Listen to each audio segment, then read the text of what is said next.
So LSE is working to reduce all its environmental impacts, and that goes from carbon, energy, waste, air quality, try to improve biodiversity, and of course responsible procurement. So a very wide variety of environmental impacts we're working on.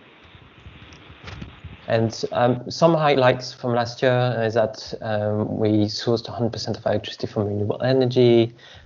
We've reduced our carbon emissions by 44% since 2005.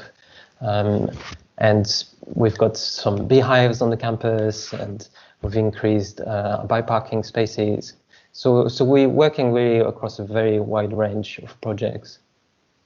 And LSE has been recognized externally as a leader in the sector for sustainability. We have energy and environmental management systems which are certified externally to international standards.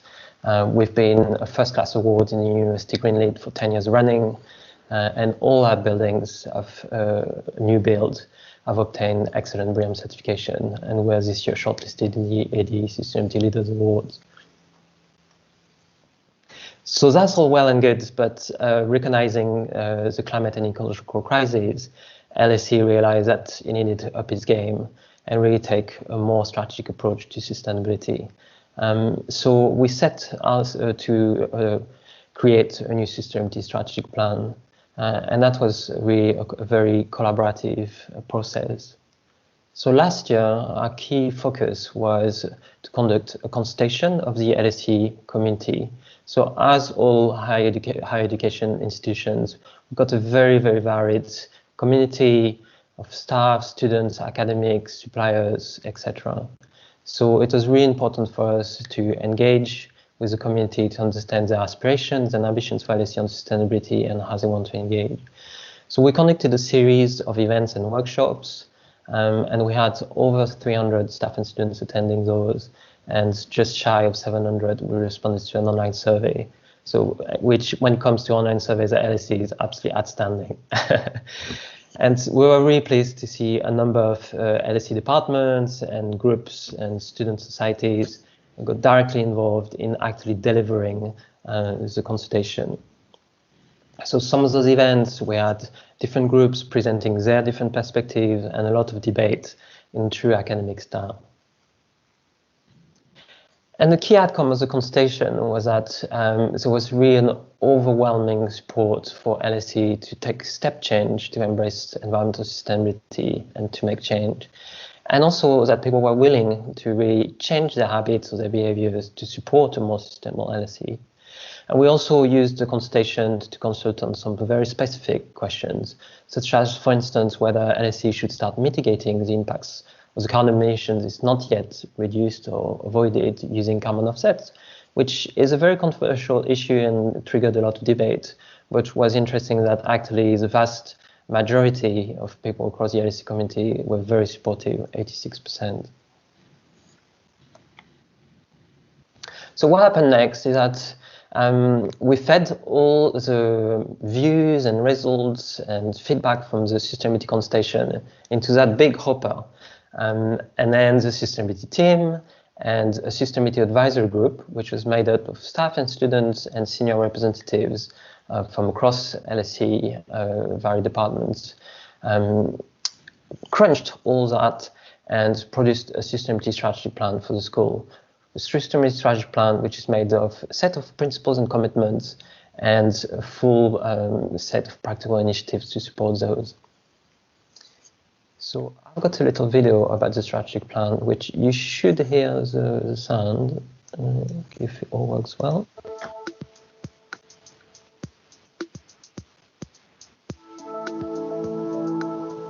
LSE is committed to doing its part to tackle the climate crisis and the huge environmental challenges that we face, working with others to shape the world, a world that is sustainable, resilient, inclusive and just. LSE's Sustainability Strategic Plan, developed in close collaboration with everyone in the LSE community, is focused on 6 key areas in order to have impact on this critical agenda. LSE will embed sustainability across our teaching and learning experiences. LSE will shape the global sustainability debate through our research. LSE works towards net zero carbon. and a zero impacts campus. LSE will make sustainability a key part of our investment decisions. LSE will deepen public discussion of sustainability across the world. And we will work in partnership with the LSE community and with others externally. So I think the video was really fantastic for me. The level of commitment and support from the LSE directors and the key stakeholders, which has been really fantastic. And as you heard in the video, we've identified 6 key areas of focus to maximize our impact in shaping a sustainable world. And I think it's fair to say that historically LSE has been focusing, like many institutions, on its direct environmental impacts, which is that blue box of our school. But really what we're doing here is taking a more holistic and strategic approach to sustainability and trying to embed it across our operations, be it education, research, or investment. So I'm just going to give you a very quick whistle-stop tour of some of the commitments for the themes. And you can explore the strategic plan online. We've got a dedicated website which you can access, and there's more videos from the different directors about their areas of focus. So on engagement and leadership and our objective to deepen public discussion of sustainability across the world, LSE is involved with a number of international institutions to really make the case for sustainability and sustainable growth. And this also advising our policymakers across UK government departments and institutions. And then when it's come to our school and our operations, we're working across a range of impacts. An example which is always popular because everybody loves their cup of coffee, right? Is our work on reducing single-use plastics. Already 40% of our hot drinks on campus are sold in reusable cups, and we've got a target of 60%. We're using economic behavior theories and nudge to try to change behaviors, and we have charges in place.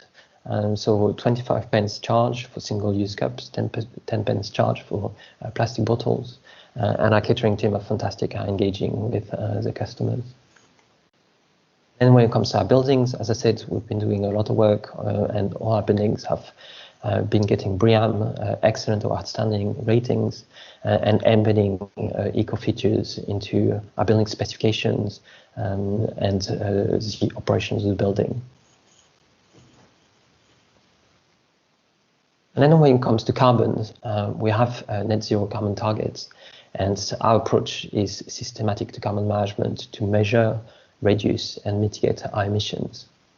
So when it comes to measure, LSE's measured its carbon emissions since 2005, and it is an ongoing process to improve the accuracy of our carbon footprint.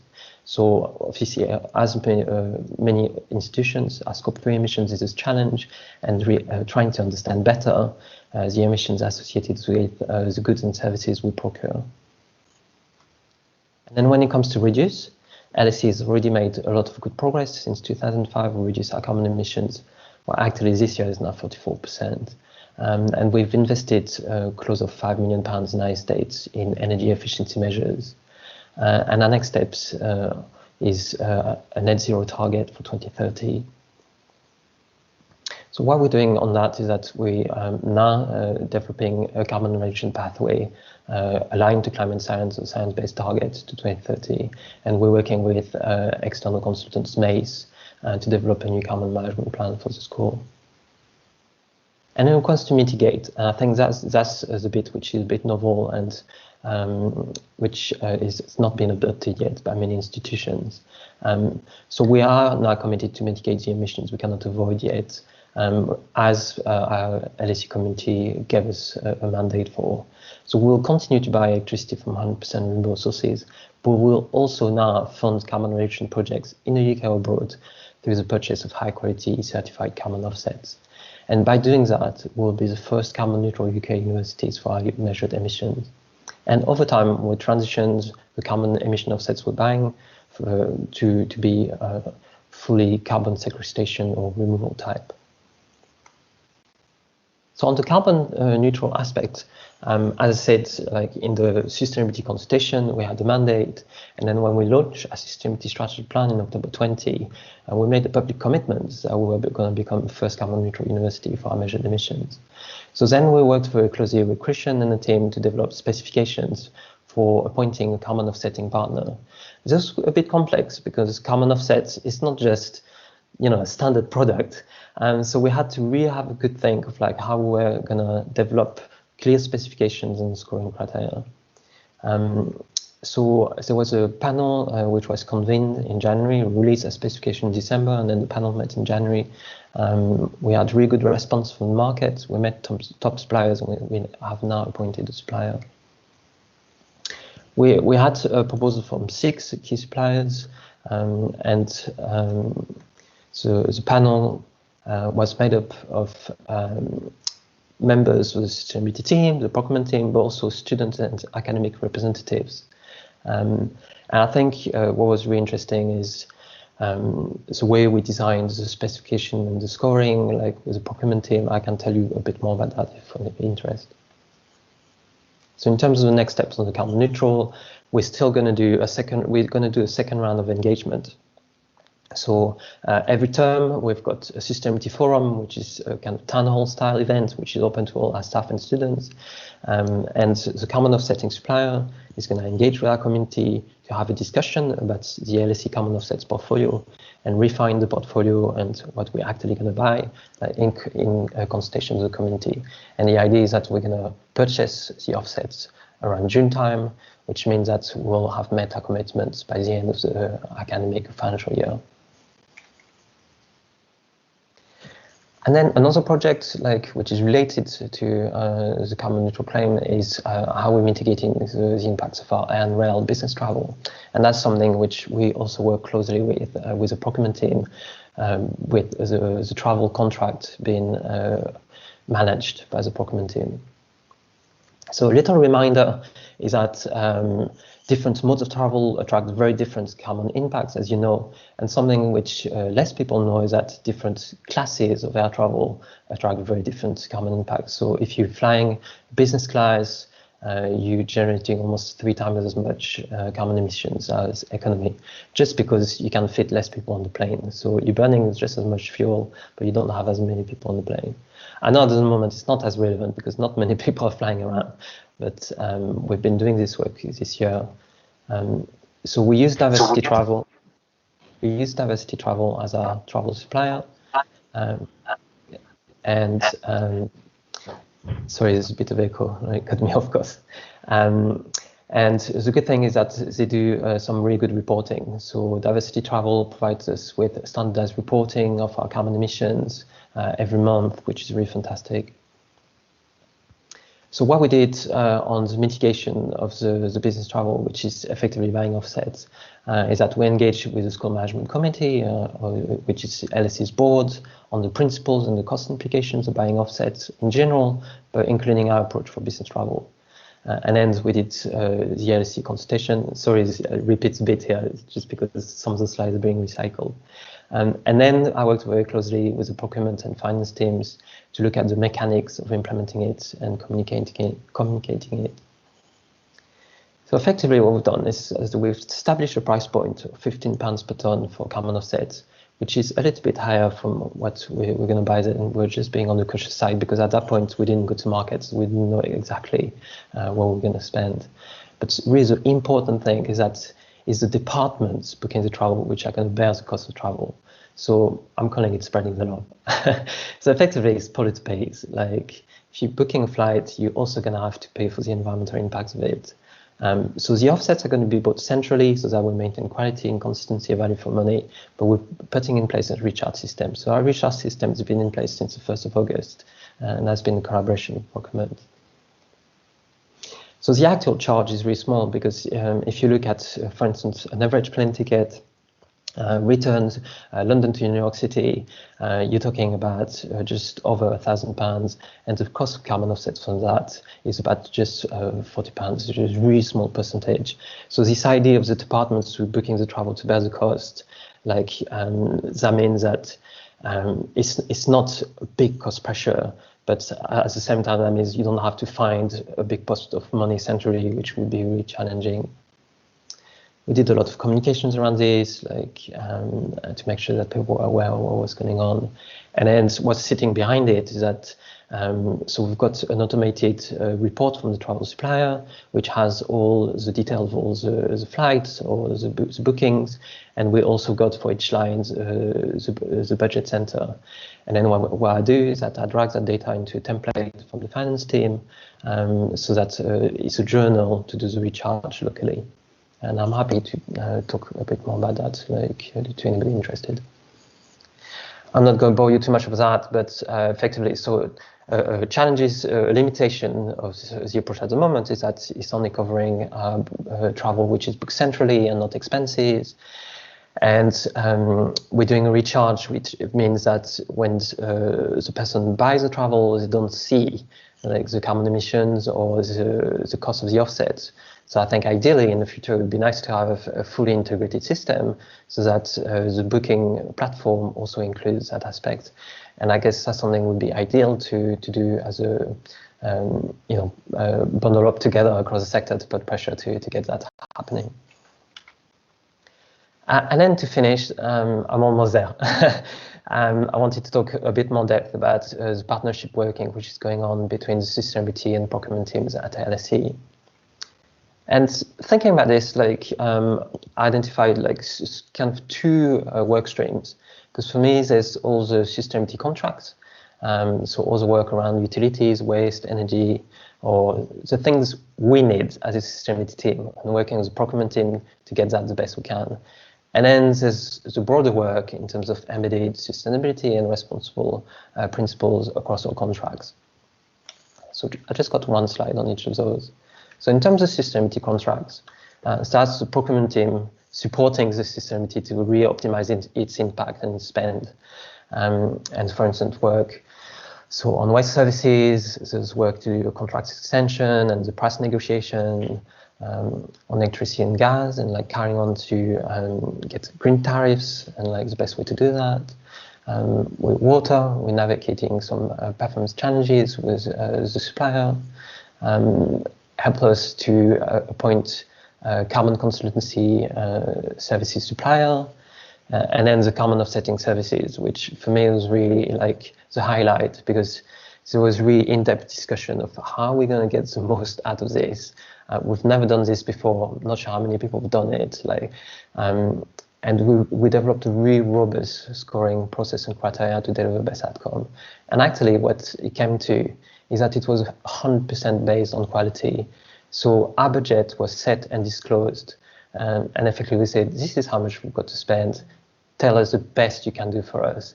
And that really dragged like the rest to the top, because a big worry for us was going to market with a cost criteria, and then it would be a race to the bottom, which for us was just not an option. We wanted high quality offsets. And then when it comes to embedding sustainability in key contracts, I've just put some examples, but I think what's really great is when the procurement team says, oh, this contract coming up, and like, do you want to slot some sustainability criteria in there? And we're always happy to come up with like some suggestions of like to slot in, and we're never prescriptive, kind of like, oh, this is what we're thinking, like, and then that means that once it's in, then we can also score what came back. So if we put in a sustainability criteria, we're always then happy to score what came back from different suppliers. So some recent examples were on furniture, cloud storage services, laundry, office supplies. To be honest, the list goes on.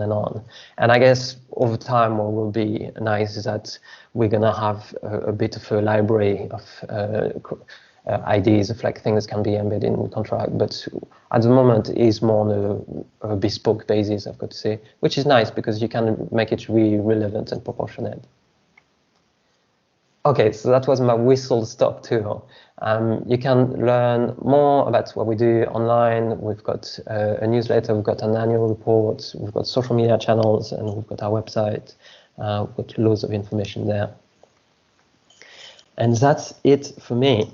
Thank you so much, and I hope that wasn't too long, but I'll be very happy to take any questions. Thank you, Charles.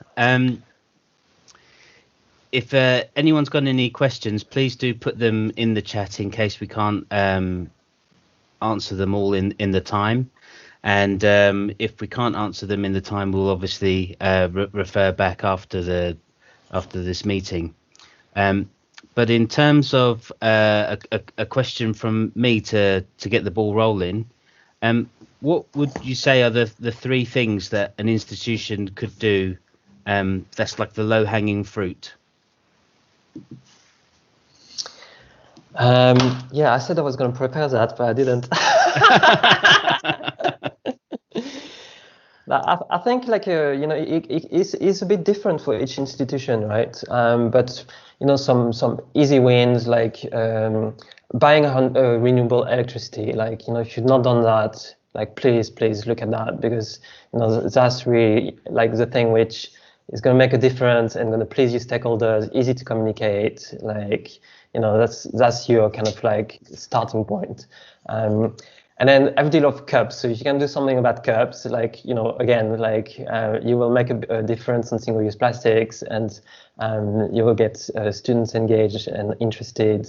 So working with your catering, always a win, because everybody loves their food. So catering is always coming up in conversations, and people got a big interest in catering and sustainability.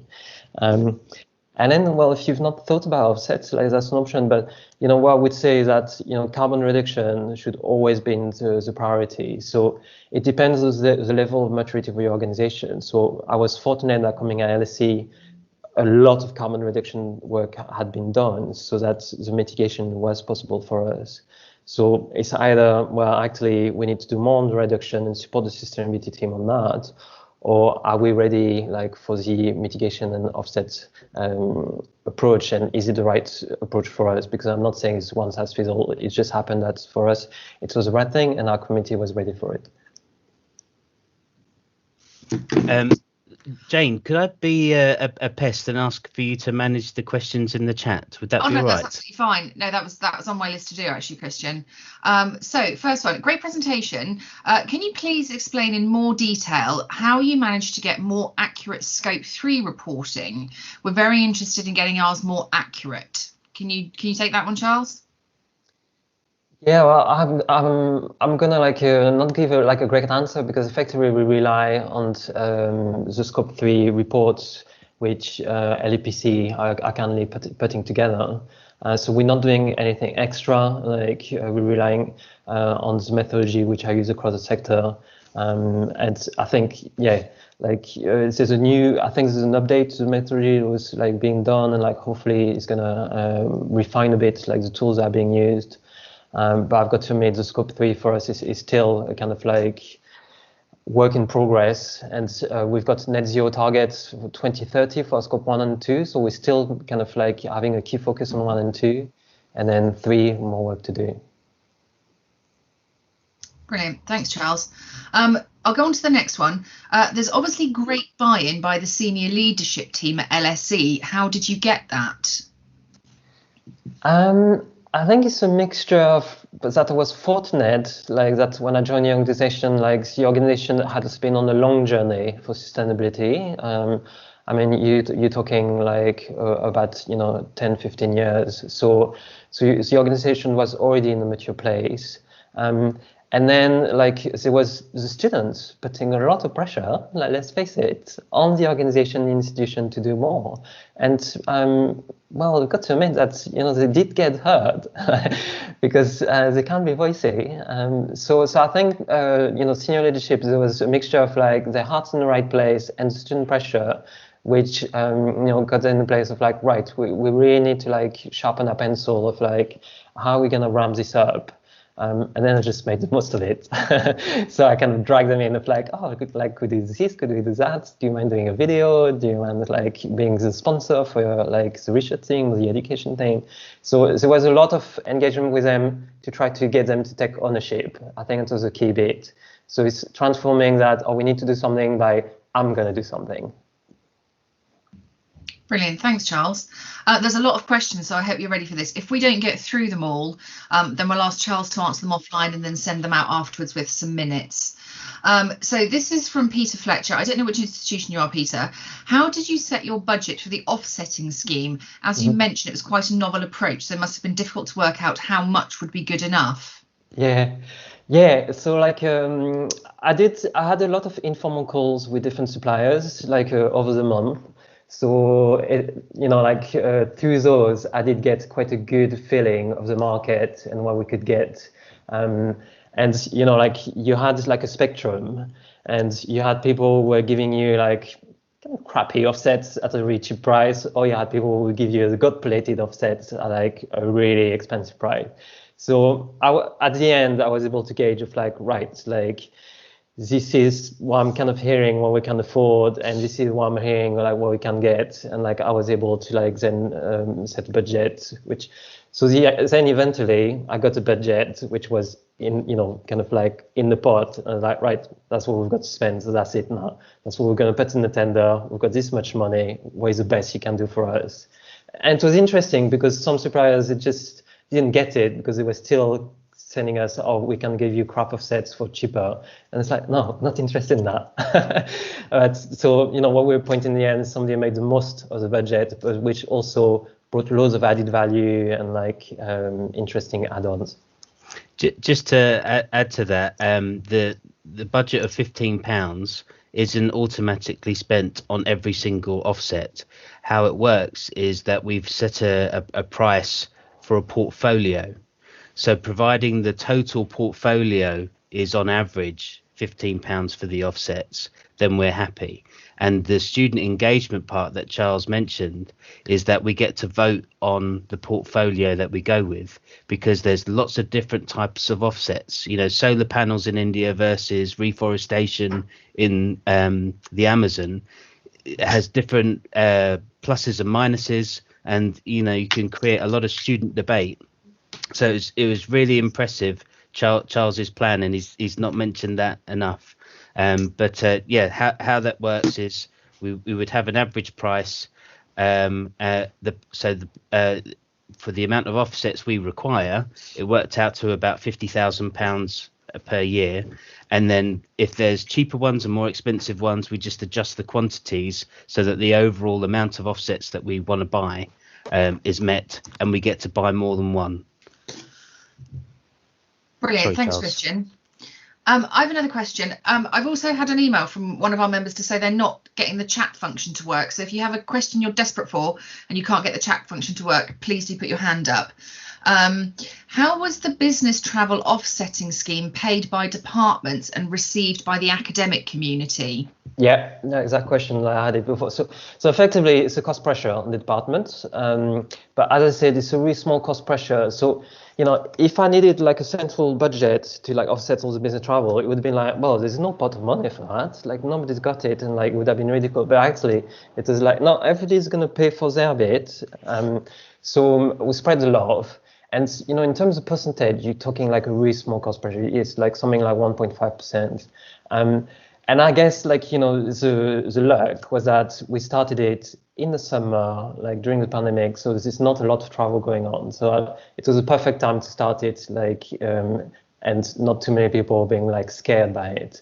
And then in a year time, when travel restarts, we can say, well, no, it's been going on for a year, so why are you complaining about it? But I mean, nobody had any challenge. And I think, it's kind of like, well, actually, if you're traveling, like you should pay for the environmental impact. And also, if you're telling me you can't afford like the £15 on a £1,000 flight, all it would take is like one less flight in the whole year would pay for your whole year of offsets. So, I'm ready to for those challenges, and have those conversations.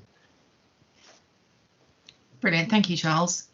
So there's quite a few. Sorry, I'll whiz through some of these. Have you found that incorporating the additional sustainability has impacted on budgets and costs coming back from suppliers? That's maybe a question for Christian. Christian, can you take that one? I think a lot of actually, I'm going to do a start of an answer. I mean, for me, my gut feeling is that effectively, you've got suppliers who are doing sustainability, right? And it just means that they're not getting the competitive advantage they deserve. And it's just kind of like fielding out of like the people who just don't care about it. But I don't know, Christian, if you think that it adds the cost pressure. My gut feeling would be no. But well, I think there's a right way and a wrong way to do procurement generally. And, you know, the same could be said for how do you get a good quality and a good price at the same time. And it's about finding that balance through weighted criteria. So providing you aren't going full hog and saying it's got to be the most eco version it can be, then yes, that would add cost. But if you find the right balance with the weighted criteria, which is a challenge, and we did spend a lot of time on the carbon offsets supplier project, for example, one of the key questions was how much of the money we spend goes to the actual project versus how much do you keep as a profit. And that was really interesting because it did vary quite a lot amongst the suppliers. So you could be very easily tricked into buying fool's gold if you're not careful. Thanks, Christian. Another one, this is Claire Crothers, who I think is Portsmouth. Could you tell us a bit more about your thoughts on Scope 3 emissions? I think we might have addressed that. Claire, if you wanted to add to that, then we'll come back to it. But I'll go on to the next one. When asking suppliers sustainability questions, how much weighting does their performance here have? Do you reject any suppliers on an environmental basis? I think the idea is, relevant and proportionate. Like, it's two keywords for me. So it's just on a contract basis. So if you take the carbon offsets, it's like everything is about environment, right? Like every single question really when you ask it.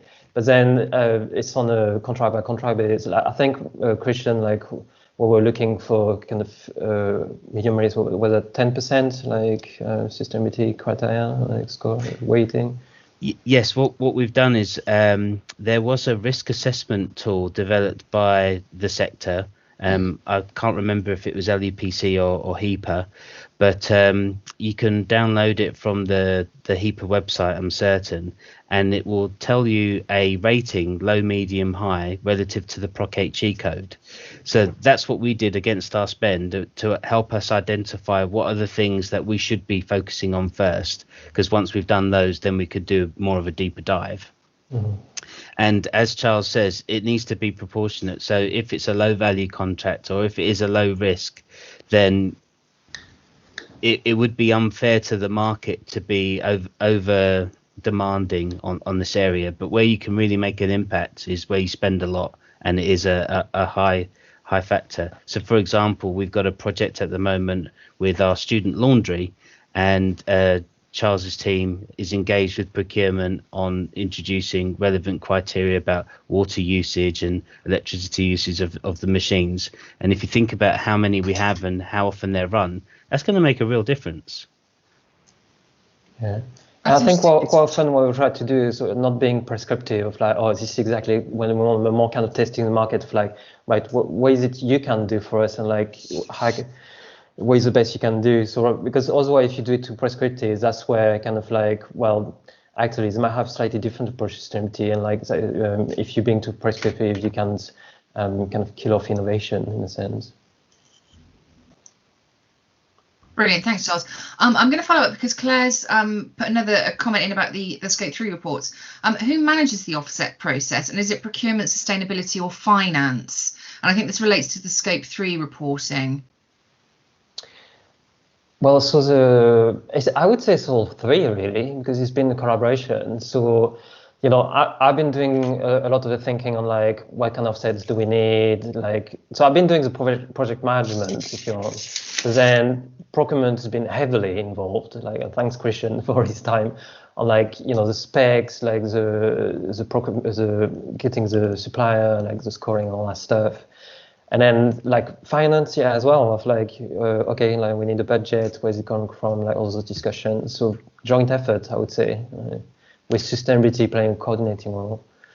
On the point of travel as part of the Scope 3, which is the most labour intensive part, diversity do a report after the travel is commenced with the carbon offset figures, and Charles is the one that manages the rest after that, with a recharge process. So we process it in finance, but Charles is very much the leader. So he's being too generous. Brilliant, thank you. We've got a really, I'm going to say, heavy duty question now, and I'm not sure I understand all the words, Charles, so I hope you're listening carefully. Regarding 100% renewable electricity, does that include nuclear fission sources? How does the toxic waste that it produces dovetail with sustainability in the environment? Are there any plans to try to further develop hydro and tidal power, which are closed loop generating sources? Yeah, so the short answer is like no. So when I'm saying 100% renewable electricity we purchase through laser, we're meaning like electricity from renewable sources such as wind and solar, and those are fully backed by REGOs. So no, nuclear it doesn't come into that mix at all. So I think have a discussion with your supplier of if you can get REGOs backed green tariffs. Laser and I looking at this next stage of doing actual purchasing directly from the producers, because at the moment when you're purchasing green tariff the REGOs, you're still getting grid electricity, but you're getting from a basket. But now you can buy straight from the producer, which is the next step, or you can put a PPA into place, a power purchasing agreement. So there's a lot of different mechanisms. Solar and wind in short. Laser is a purchasing consortia, and other purchasing consortia are available.